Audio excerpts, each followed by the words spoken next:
Why are you preparing for SSC, ये question पूछा जाता है। तुम यहाँ दिल्ली में करने क्या आए हो? 100 वैकेंसी आ रही है, बच्चे पढ़ रहे 1 लाख। सभी बोलते हैं कि हमारे यहाँ 27 लाख बच्चा है। आपको लगता है 27 लाख को सरकारी नौकरी मिल जाएगी? लेकिन जो पढ़ेगा उसको मिल जाएगा।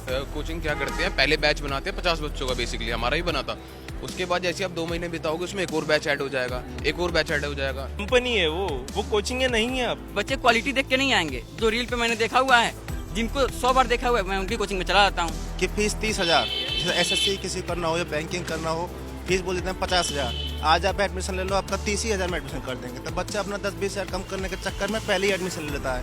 या इसके किसी बच्चे से या किसी गार्जियन से पूछ जाइए कि आप IAS में एडमिशन ले रहे हैं सर, और आपको लगता है कि आपका बेटा IAS बन जाएगा, किस बेसिस पे आप आ रहे हैं? वो सीधा कहेंगे कि के बेसिस पे आ रहे हैं। अब उनसे पूछे पढ़ाएंगे? नहीं, तो नहीं पढ़ाएंगे।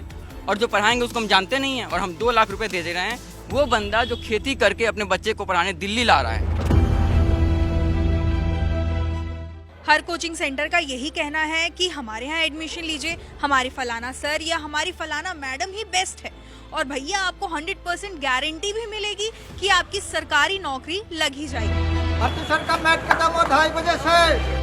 लेकिन अब केंद्रीय उपभोक्ता मामलों के मंत्रालय ने ये निर्देश जारी कर दिए हैं कि कोई भी कोचिंग सेंटर अपने वेबसाइट या बैनर्स में 100% प्लेसमेंट की गारंटी ना लगाए। आप लोगों से भी ऐसे कई सारे एडवर्टीजमेंट टकराए होंगे जो कहते हैं, गारंटी देते हैं कि 100% आप इस कोचिंग में एडमिशन लोगे तो 100% आपकी प्लेसमेंट हो ही जाएगी या 100% आपकी नौकरी लग ही जाएगी। ऐसा होता है? जी मैम, ऐसे कई सारे इंस्टीट्यूट्स हैं जो मतलब ऐसी मतलब वादा करते हैं कि हाँ मतलब प्रोमिसेस देते हैं उनके। कि हम करवा देंगे, और लाइफ टाइम, अगर जो मतलब लाइफ टाइम के लिए हमारी कोचिंग भी अवेलेबल रहेगी तुम्हारे लिए, कि जैसे तुम पढ़ना चाहते हो और तुम्हारा नहीं हो पा रहा है 1 साल के अंदर, 2 साल के अंदर, तो तुम जब तक चाहो तब तक पढ़ सकते हो हमारे पास। वो फेक चीज़ें बोलते हैं हमको, पर वो चीज़ें प्रोवाइड करते नहीं है। 100 वैकेंसी आ रही है, बच्चे पढ़ रहे 1 लाख। तो एक बात बताओ, सबके 100, मैं बोल रहा हूँ 1 लाख बच्चे पढ़ रहे, उनके 100 नंबर आ गए, तो मैम मेरिट कैसे 100 पे लगा दें? फिर तो 1 से 1 पे लगेगी ना। आप ही सोचो, जब 100 ही बच्चे की पोस्ट है, हम सबके 100 आ रहे, तो वो सभी को 1 लाख को कैसे ले लेंगे? लेकिन कई कोचिंग ऐसे करते हैं कि 100% गारंटी दे देते हैं, अपने बैनर्स में लगा देते हैं, अपने वेबसाइट के लिए है वो मैम, बैनर के लिए है वो आकर्षित करने के लिए। हम जैसे 100% दे रहा है, यहाँ 100% लिख नहीं रहा, तो एक बार वहाँ जाके हम ट्राई करेंगे 100% दे रहा, क्या पता ये करवा ही दे हमारा। लेकिन ऐसा कुछ नहीं होता, फिर भरम टूट जाता है। जब कोचिंग खत्म हो जाती है, भरम हमारा भी टूट जाता है। उन्होंने तो तोड़ ही रखा है। आपके साथ या आपके दोस्तों के साथ ऐसा हुआ है कि उसने देख लिया भाई कोचिंग सेंटर के बाहर बैनर लगे 100% प्लेसमेंट, और वो चला गया, पैसे भी दे दिए, फिर बाद में उसको रियलिटी कुछ और ही पता चलती है? हाँ जी, ऐसा होता है, काफ़ी तरह होता है। क्योंकि 100% ना हो तो, लेकिन क्या लिखता है बैनर पे? सभी लिखते हैं कि नंबर 1 इंस्टीट्यूट, कोई भी लिख देता है हर किसी पे। मतलब यहाँ जितने 20 लगे हुए बैनर, तो 15 पे लिखा होगा नंबर 1। अब 15 ही नंबर 1 है तो नंबर 2 पे कहाँ गए? ये सब दूसरा भी तो हो गए ना कोचिंग। सभी नंबर 1 पे हो गए तो नीचे कौन जाएगा? फिर सभी नंबर 1 पे, हम भी नंबर 1 हो जाएंगे फिर तो। बिहार से बहुत सारे बच्चे सालाना आते हैं कि एक ड्रीम लेकर आते हैं, ख्वाब लेकर आते हैं कि वो कुछ दिल्ली आकर कर जाएंगे, मेनली जो सरकारी नौकरी है उसे पा लेंगे।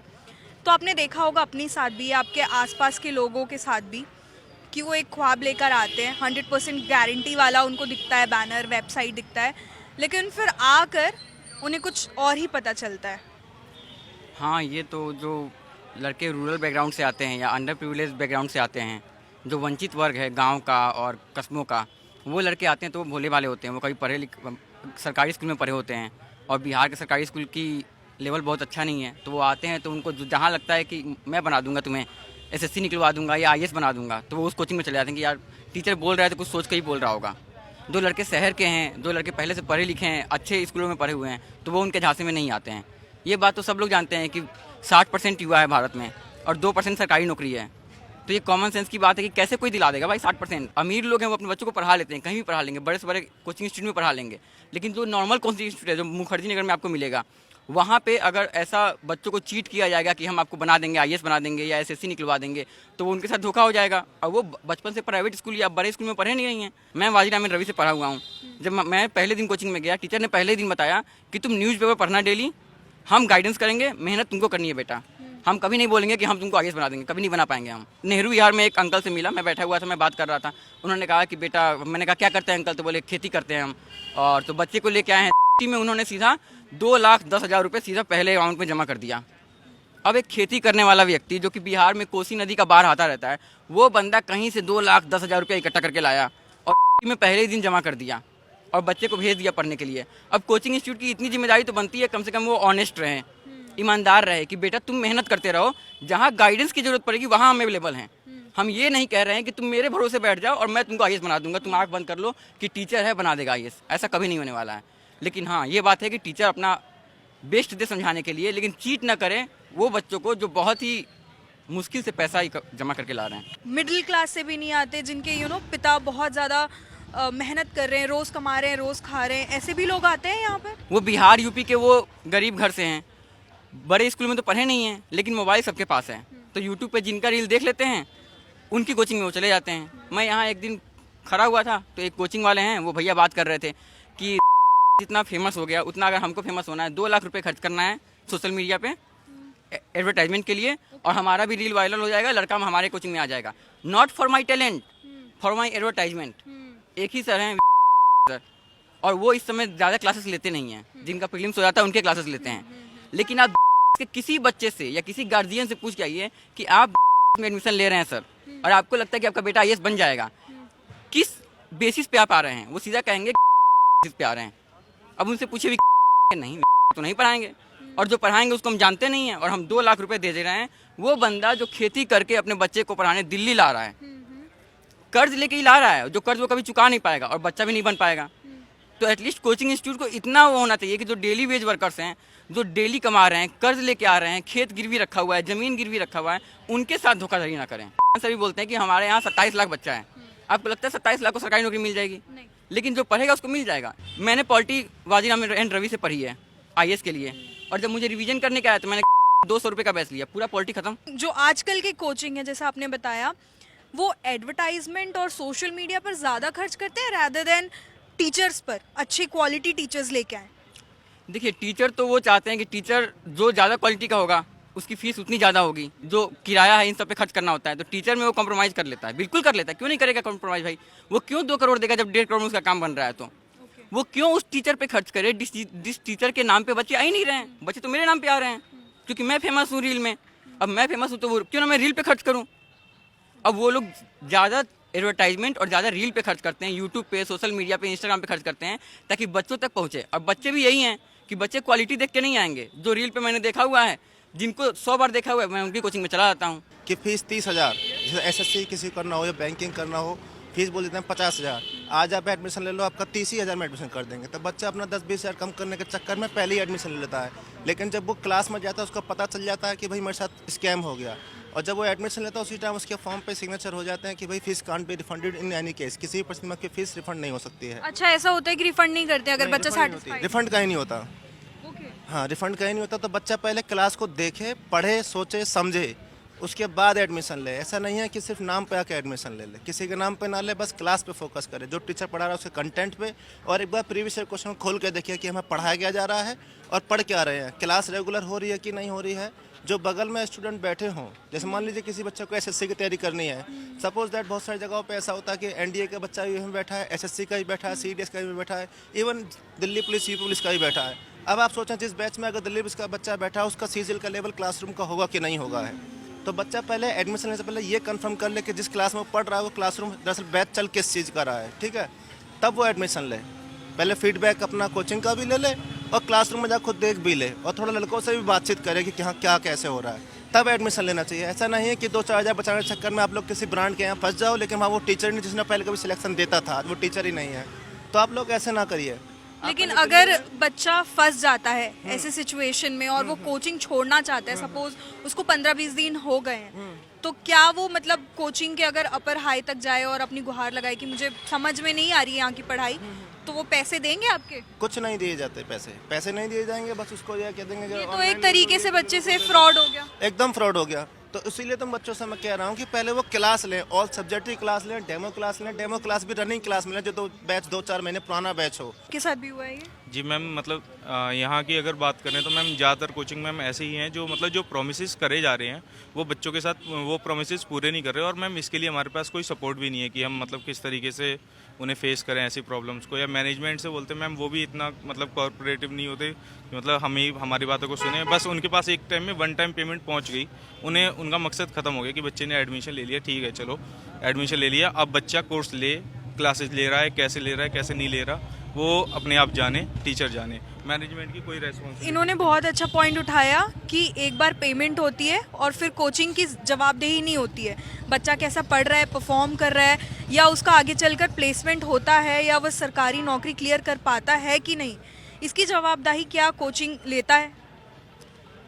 वो तो ये मोटिवेट करते हैं अपनी तरफ से और अपनी मार्केटिंग के लिए ऐसा बोलते हैं। बाकी कानून आया तो वो बड़ा अच्छा कानून आया, सरकार ने सोचा। फ़ायदा होगा स्टूडेंट्स को? मैम फ़ायदा होगा क्योंकि मैम फिर जो है स्टूडेंट खुद पे डिपेंड होके सारी चीज़ें करेंगे। जो पढ़ते हैं नहीं, आते हैं यहाँ पे कोचिंग करने के लिए और मौज मस्ती कर रहे हैं, और वो दूसरों को ब्लेम करते हैं कि हाँ भाई टीचर ने हमें ये नहीं कराया, वो नहीं कराया, ये टीचर पढ़ाता नहीं अच्छे से। हम ज़्यादातर देखते हैं कि यहाँ पर जो बच्चे पढ़ रहे हैं, हमने जाना वो मिडिल क्लास हैं या तो थोड़े ही अपर मिडिल क्लास हैं, ज़्यादा अच्छे आर्थिक वर्ग से नहीं आते हैं बच्चे। तो अगर बच्चे के माँ बाप पैसे दे के भेज रहे हैं, कोचिंग को दे रहे हैं, तो क्या ये कोचिंग की रिस्पॉन्सिबिलिटी नहीं है कि वो 100% गारंटी ले? गारंटी कोई नहीं दे सकता, क्योंकि मोस्टली ऐसा होता है कि वैकेंसी, नंबर ऑफ वैकेंसी बहुत कम होते हैं। जो पेयर होते हैं बच्चे वो मोस्टली 80 या 90% अधिक होते हैं, तो सबका तो होगा नहीं। Why are you preparing for SSC, ये क्वेश्चन पूछा जाता है। तुम यहाँ दिल्ली में करने क्या आए हो? हाँ। मगर यहाँ पे मतलब एक तरीके से ना बच्चा ना थोड़ा अट्रैक्ट हो जाता है, मतलब लाइक कोई एमपी से बच्चा आया है तो यहाँ के वो वातावरण में अट्रैक्शन ज़्यादा है। आप कहाँ से आए हैं? मैं तो दिल्ली से। नहीं, अगर 100% गारंटी वाली चीज़ हम कोचिंग से हटा देंगे तो बच्चा इस माइंडसेट से आएगा कि चलो 100% गारंटी नहीं है, हमें बच्चों को खुद को मेहनत करनी है। मैम आपकी 5 उंगली एक बराबर नहीं है, तो हर बच्चा एक जैसा नहीं हो सकता ना। तो इस चक्कर में मैम कोचिंग वाले कहाँ से गारंटी ले लेंगे? क्योंकि मैम मेरा माइंडसेट और आपका माइंडसेट हम दोनों का अलग अलग है, आपका पहले होगा मेरा बाद में होगा। तो इस चक्कर में गवर्नमेंट अगर कुछ भी रूल लाती है तो सही है, उसका मतलब एक सही निर्धारित समय होगा। और आप किस चीज़ की तैयारी कर रहे हैं? SSC CGL. ओके, कैसी चल रही है आपकी तैयारी? मैम ठीक चल रही है, सही है। आप जिस कोचिंग में पढ़ते हैं वो कोचिंग गारंटी लेता है कि 100% गारंटी? कोई नहीं लेता मैम, कोई नहीं लेता। यहाँ पे कोई भी कोचिंग गारंटी नहीं लेता कि 100% प्लेसमेंट होगा? नहीं, गारंटी यहाँ पे कोई नहीं लेता। हम गारंटी कैसे ले सकते हैं, एक बात बताओ मैम। क्योंकि मुखर्जी नगर एक ऐसा प्लेस है जहाँ पे बच्चा मेनली सिर्फ और सिर्फ पढ़ाई करने के लिए आ रहा है। पढ़ाई, माहौल और जो मैनेजमेंट जो इसे यहाँ पे चाहिए वो यहाँ पे दिया जाना चाहिए। अगर इसमें भी अगर कुछ इंस्टीट्यूट या मैनेजमेंट फेल हो जाते हैं तो फिर क्या फ़ायदा बच्चे का यहाँ पे आके पढ़ाई करने का? वो चीज़ तो वो अपने कहीं और भी मतलब प्राप्त कर सकता है, ऑनलाइन क्लासेस ले सकता है। कई दिग्गज कोचिंग क्लासेस हैं, वो क्या करते हैं अपनी वेबसाइट में बड़े बड़े जो पास आउट हैं, जिनकी रैंकिंग अच्छी आई, उनकी भी फ़ोटो लगा देते हैं कि ये डेली लेक्चर्स लेंगे या फिर आपको पढ़ाने आएंगे। तो इस बात में कितनी सच्चाई है? पास आउट हो गए हैं तो वो डेली लेक्चर लेने आएंगे कैसे? पहली बात तो ये। तो दूसरी ये भी एक एडवर्टाइजमेंट का ही तरीका है, झूठ है ये। एडवर्टाइजमेंट है, पूरी तरीके से पूरा झूठ है। कोचिंग संस्थानों का ये रह गया है। आजकल बच्चे लोग क्या कर रहे हैं, इंस्टाग्राम देखिए आप, कोई से टीचर के देख लिए, सबके फॉलोवर्स बहुत ज़्यादा है। बच्चे लोग सब लोग आज इंस्टाग्राम पे रील देख रहे हैं और यूट्यूब पे रील देख रहे हैं। कि आप एमपी से हैं, तो मध्य प्रदेश में भी तो अच्छी कोचिंग्स होंगे, लेकिन आपको क्या लुभाया या क्या ऐसी आप क्या एडवर्टाइजमेंट देखा या क्या सोचा कि आप दिल्ली इतने दूर आकर, पेरेंट्स से दूर आकर पढ़ रहे हैं? उसका कारण ये है कि एक तो गाइडेंस नहीं मिल पाता है, सबसे बड़ी बात है। अगर आप यूपीएससी की तैयारी कर रहे हैं तो आपको सबसे बड़ी दिक्कत रहती है गाइडेंस की। वो मेरा एमपी वाला इलाका ऐसा है कि वहाँ पे कुछ है नहीं, मान के चलो कुछ नहीं है वहाँ पे, मेरे हिसाब से तो कुछ नहीं है। आप जो सोच कर आए थे ऐसा कोचिंग होगा या ऐसा वातावरण होगा, वो सच में है? नहीं, मैं कोचिंग नहीं ले रहा हूँ, मैं सिर्फ इंग्लिश की कोचिंग कर रहा हूँ सर के यहाँ पे, और वो बहुत अच्छे तरीके से पढ़ाते हैं। उसके अलावा दूसरी कोचिंग अगर देखें तो मैंने अभी तक दूसरी कोचिंग में गया भी नहीं हूँ, और इसलिए नहीं गया हूँ कि ये यूपीएससी चीज़ ऐसी है कि वो जो क्वेश्चन बनाती है वो ना वो फॉर्म कर सकते हैं ना दूसरी कोचिंग वाले तो को। फिर 100% की गारंटी क्यों देते हैं लोग? ये सिर्फ पैसे का हब बन चुका है एजुकेशन आज की कंडीशन। आपने जो बोला कि कोचिंग अब पैसे का हब बन चुका है, एक कमाने का जरिया बन चुका है रादर देन एक बच्चे को सपोर्ट करने का।